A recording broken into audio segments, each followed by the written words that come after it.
दिल्लीचे मुख्यमंत्री अरविंद केजरीवाल यांना सुप्रीम कोर्टाचा मोठा दिलासा मिळालेला आहे। दिल्ली कथित मद्य घोटाळा प्रकरणामध्ये केजरीवाल यांना जामीन मंजूर झालाय। 10 लाखांच्या वैयक्तिक जात मुचलक्यावर हा केजरीवाल यांना जामीन मंजूर झाल्याचं समजतंय। महत्त्वाची आणि मोठी बातमी आपण सध्या पाहतोय। आज सुनावणी खरं तर होती आणि त्याच सुनावणी दरम्यान ही मोठी अपडेट म्हणावी लागेल। अरविंद केजरीवाल यांना सुप्रीम कोर्टाचा हा मोठा दिलासा। दिल्ली कथित मद्य घोटाळा प्रकरणात केजरीवाल यांना अखेर जामीन मंजूर झाल्याचं पाहायला मिळतंय।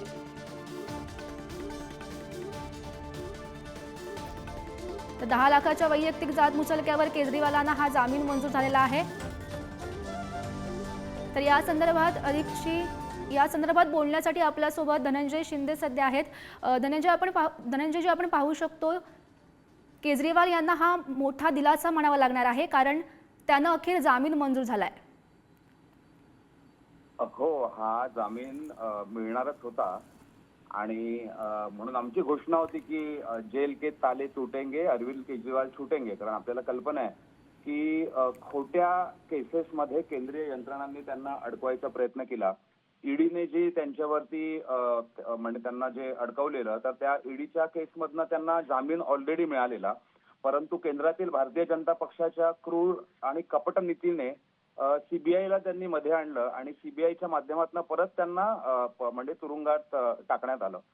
तर हा अगदी प्रामाणिकपणे सांगायचं असेल तर आमच्या पहिल्या दिवसापासून म्हणणं होतं की याच्यात पैसे कुठेच दिसत नाहीये। कुठचा तरी एखादा माफीचा साक्षीदार जो आरोपी आहे आणि तो काहीतरी खोटे आरोप करतो आणि त्याने केलेल्या आरोपांवरती दिल्ली सारख्या राज्याच्या मुख्यमंत्र्याला जेलमध्ये टाकायची जी काही केंद्र सरकारची जी भूमिका आहे ही राजकारणातील अत्यंत खालच्या दर्जाची कृती आहे। त्यामुळे आज अरविंद केजरीवाल यांना जामीन मिळालेला आहे आणि आपल्याला कल्पना आहे की एक म्हटलं जातं की जेल इज अन एक्सेप्शन आणि बेल इज द राईट। हे जे तत्व आहे ह्या तत्वाला हरताळ फासण्याचा केंद्र सरकारकडनं प्रयत्न केला गेला। आपल्या जे लोकशाहीचा जो चौथा स्तंभ ज्याला म्हटलं जातं, जे न्यायव्यवस्था आहे, तर न्यायव्यवस्थेमध्ये सुद्धा त्यांनी केंद्रीय यंत्रणांचा वापर करून अशा पद्धतीने खेळ खेळायचा प्रयत्न केला। तर या निमित्ताने केंद्रातील भारतीय जनता पक्षाच्या सरकारला एक सणसणीत चपराक बसलेली आहे आणि आम आदमी पक्षाच्या सगळ्या कार्यकर्त्यांसाठी हा अत्यंत आनंदाचा दिवस आहे। आणि आगामी जे काही आता म्हणजे एकतर दिल्लीमध्ये केंद्र सरकार ज्या पद्धतीने असहकार करते आणि तिकडचं गव्हर्नन्स जे आहे त्याचं पूर्णपणे मोडकळीस आणण्यासाठी प्रयत्न करते एलजींच्या माध्यमातून। दफ्तर अटेंड कर पाएंगे, क्योंकि ये कहा जा रहा है, एक्सपर्ट्स कह रहे हैं कि वो दफ्तर सीएम दफ्तर में नहीं जा पाएंगे अभी जब तक क्लीन चिट पूरी नहीं मिल जाती है। नहीं, ऐसी कोई कंडीशन नहीं है। माननीय मुख्यमंत्री अपनी तरफ से पूरी तरीके से मुख्यमंत्री पद को निभा पाएंगे, ऐसी कोई कंडीशंस अभी तक मेरी नॉलेज में नहीं है। बाकी डिटेल ऑर्डर आने के बाद उसके बारे में इसमें ये कि बाकी ईडी में जो शर्तें थी उसमें ये थी कि एक तो वो जांच में सहयोग करेंगे, और क्या क्या शर्तें थी उसमें? जांच में सहयोग करेंगे, जब भी कोर्ट्स में हियरिंग होगी उसमें in person he exemption allow करेगी कोर्ट, तो उसके अकॉर्डिंगली फॉलो करना पड़ेगा। 10 लाख रुपए का मुचलका है उसको फॉलो करना पड़ेगा। और इस तरह की और कोई जनरल कंडीशन है, सीबीआई के जो मैटर्स हैं इस पे कोई जनरल कमेंट्स नहीं कर पाएंगे। यानी पासपोर्ट उनका वैसे भी अदालत में रहेगा? वो ऑलरेडी है जी।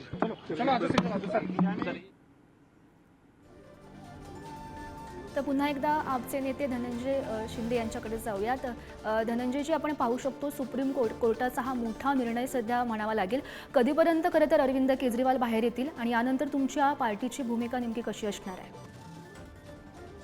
माननीय न्यायालयाच्या निर्णयाचं अत्यंत मनपूर्वक स्वागत करतो आणि केंद्रातील सरकारने खोट्या केसेस टाकून अडकवायचा जो काही प्रयत्न केलेला आहे त्याचा जाहीर निषेध सुद्धा करतो। आणि आपल्या देशामध्ये न्याय आहे, म्हणजे भगवान के पास देर होती है लेकिन अंधेर नहीं, असं एक म्हणणं आहे। तर त्याचा आम्हाला प्रत्यय येतोय। सगळ्या कार्यकर्त्यांमध्ये प्रचंड उत्साहाचं वातावरण आहे। आम्ही राज्यभर महाराष्ट्रातल्या सगळ्या गल्लीपासून शहरापर्यंत सगळीकडे याचं सेलिब्रेशन करणार आहोत। मला वाटतं कदाचित आज किंवा उद्या ते बाहेर येतील। आता तुम्हाला कल्पना आहे की हरियाणाची जी निवडणूक आहे ती तिच्यात आम आदमी पक्ष सर्व सीट्सवर लढतोय। तर त्या दृष्टीने आम्हा सगळ्या कार्यकर्त्यांना पदाधिकाऱ्यांना एक मोठा बूस्ट मिळेल। जे उमेदवार आहेत त्यांना सुद्धा एक सकारात्मक ऊर्जा मिळेल आणि दिल्लीमधली जी व्यवस्था आहे, गव्हर्नन्सची व्यवस्था केंद्र सरकारने मोडकळीस आणण्यासाठी जो काही प्रयत्न केलेला आहे LGच्या माध्यमातून असेल किंवा केंद्राने नियुक्त केलेले जे अधिकारी आहेत त्यांच्या माध्यमातून, तर ही पुन्हा एकदा म्हणतात ना की व्यवस्थित सगळी यंत्रणा कामाला लागेल आणि दिल्लीकरांवरती जो काही अन्याय होत होता गेले अनेक दिवस मोडकळीस केंद्र सरकारने आणलेल्या व्यवस्थेमुळे, तर ह्या गोष्टी सगळ्या आता स्मूथली चालू लागतील आणि आम आदमी पक्ष जो काही थोडासा नक्कीच शिंदेजी, डिमोटिवेशन हा खरं तर सुप्रीम कोर्टाचा मोठा दिलासा म्हणावा लागणार आहे. धन्यवाद दिलेल्या सविस्तर प्रतिक्रियेसाठी. तर आपच्या और नेत्यांच्या मात्र काही 2 लोग आज जेल में बचे थे तो बेल तो मिलनी तय थी, मगर जो सुप्रीम कोर्ट ने आज केंद्र सरकार की इन्वेस्टिगेटिंग एजेंसीज के बारे में कहा है, मुझे लगता है वो केंद्र सरकार के लिए बहुत बड़ी फटकार है। केंद्र सरकार की प्रीमियर एजेंसी को सुप्रीम कोर्ट ने कहा कि जो पिंजरे में तोते की बात सुप्रीम कोर्ट कहता था वो आज भी CBI और इन्वेस्टिगेटिंग एजेंसी के लिए है, और ये बहुत ज़रूरी है कि ना सिर्फ CBI इंडिपेंडेंट दिखे,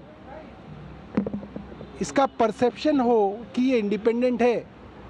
यानी कि कोर्ट ने कहा कि जिस बदमाशी से, छल कपट से CBI ने देखा कि क्योंकि अरविंद केजरीवाल जी को बेल निचली अदालत ने दे दी, रेगुलर बेल दे दी,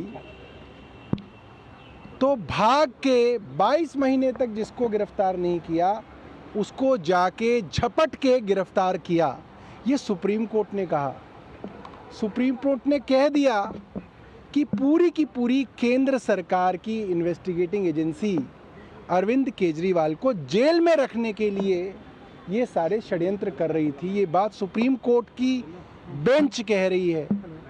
सुप्रीम कोर्ट की बेंच ने यहाँ तक कह दिया कि क्यों मुख्यमंत्री के ऊपर ये कंडीशंस लगाई गई हैं कि वो सचिवालय नहीं जा सकते, फाइलें साइन नहीं कर सकते, मेरी समझ के बाहर है, मगर क्योंकि दूसरी बेंच ने ये कंडीशंस लगाई हैं इसलिए इसके ऊपर हम ज़्यादा टिप्पणी नहीं करना चाहते हैं। सुप्रीम कोर्ट की आज का ये जो फैसला है, मुझे लगता है कि केंद्र सरकार के अंदर आज अगर थोड़ी सी भी गैरत हो तो केंद्र सरकार के गृह मंत्री को इस्तीफ़ा दे देना चाहिए। गृह मंत्रालय के अधीन CBI आती है। कोर्ट ने साफ तौर पे कह दिया कि देश की प्रीमियर एजेंसी बदले की भावना से, कपट छल से काम कर रही है। मुझे लगता है गृह मंत्री को एक दिन भी अपनी सीट पे रहने का हक खत्म हो गया है।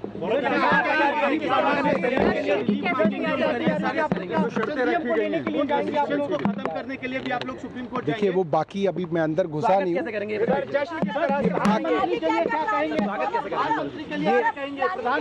ये अभी मनीष जी के घर जा रहा हूँ। मनीष जी जो हैं इस वक्त सबसे बड़े नेता हैं हमारे जो बाहर हैं, उनसे डिस्कशन करेंगे, वो जो तय करेंगे वैसा। संजीवनी बूटी जैसा तो है। हाँ जी, पीएम मोदी के लिए क्या कहेंगे इस वक्त? आप लोग क्योंकि लगातार उन पे हमला बोल रहे थे लोकसभा के बीच, अब बेल आ गई है, सारे लीडर्स आपके बाहर हैं। देखिए अब तक हमें सिर्फ ये कह के डराया जाता था कि जेल में डाल देंगे। अब हम जेल से होके आ गए हैं। कोई 5 महीने रह आया, कोई 17 महीने रह आया, कोई 6 महीने रह आया। अब क्या डर दिखाएंगे मोदी जी हमें? अब तो हम बेखौफ हो गए। जो उनके बस की था उन्होंने करके देख लिया, हमको जेल में डाल के देख लिया और हम मोदी जी से लड़ रहे हैं।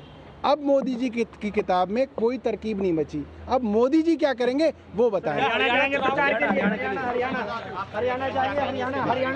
नेत्यांच्या काही या प्रतिक्रिया पाहिलेल्या आहेत. तर अरविंद केजरीवाल यांना तुरुंगात ठेवण्यासाठी केंद्र सरकारकडून सातत्यानं षड्यंत्र रचत जात होतं, अशी प्रतिक्रिया आपच्या नेत्यांकडून देण्यात आल्याचं पाहिलं. केजरीवाल जी की ईमानदार राजनीति से बहुत फायदा मिला है। तो आप खुल के कर सकते हैं ना कि पॉलिटिकली मोटिवेटेड ये तमाम केस थे, के कविता, संजय सिंह, लंबी फेरिस्त अरविंद केजरीवाल। हमने तो बात बहुत पहले कह दी थी कि आप देखें ना किस, इनफैक्ट जज साहिबान ने अपने ऑर्डर्स में जो पीछे अगर आप देखें तो खुल्लम खुल्ला कहा है किस प्रकार का एविडेंस है ये कि आप 4 व्यक्तियों में 2 व्यक्ति को जो एक्यूज्ड है उसको अप्रूवर करार दे दो और उसके स्टेटमेंट पे आप अरेस्ट कर लो, वो भी सिटिंग चीफ मिनिस्टर को, डिप्टी चीफ मिनिस्टर को, मेंबर ऑफ पार्लियामेंट को।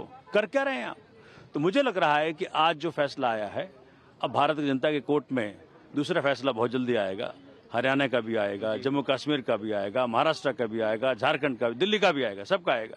तो भाजपा की सारी कोशिशें कि केजरीवाल जी प्रचार के लिए उपलब्ध ना हो पाए, ये सब नाकाम साबित हुई, फिसड्डी साबित हुई। भगवान के घर में देर है, अंधेर आपको लगता नहीं है कि है। हरियाणा जाएंगे अरविंद केजरीवाल तो अपोजिशन को बेनिफिट होगा अरविंद केजरीवाल के वहां पहुंचने से? केजरीवाल जी के आने से सब तरफ डेमोक्रेसी मजबूत होगी। ठीक है सर, स्वागत करेंगे दिल्ली के बेटे जो अरविंद केजरीवाल जी हैं, वो भारतीय जनता पार्टी को, मोदी जी के षड्यंत्र को हराकर आज देश के जेल से बाहर आएंगे, तो बहुत अच्छा जश्न होगा। ठीक है, थैंक यू। तर अरविंद केजरीवाल यांना सुप्रीम कोर्टाचा हा मोठा दिलासा मिळालेला आहे। खरं तर त्यांना जामीन मिळावा या याचिकेवर आज सुनावणी पार पडली आणि त्या सुनावणी संदर्भातला हा मोठा दिलासा। आणि आपण ही सध्या दृश्य पाहू शकतो, आपचे कार्यकर्ते जमलेले आहेत आणि हा जल्लोष या ठिकाणी साजरा करताना पाहायला मिळत आहेत। एकमेकांना पेढे मिठाई भरवत त्यांनी हा आनंद व्यक्त केला। का काम माने सरोज हरियाणा जाएंगे प्रचार के लिए? निश्चित रूप से हर जगह जाएंगे, पूरे देश भर में जाएंगे, जहां जहां पर चुनाव है हर जगह जाएंगे। दिल्ली के लोग बेसब्री से माननीय मुख्यमंत्री जी का इंतजार कर रहे हैं और जब वो शाम को उनके बीच में होंगे। तो देखिए, ये कुलदीप कुमार जो कि मनीष सिसोदिया के सब चलो।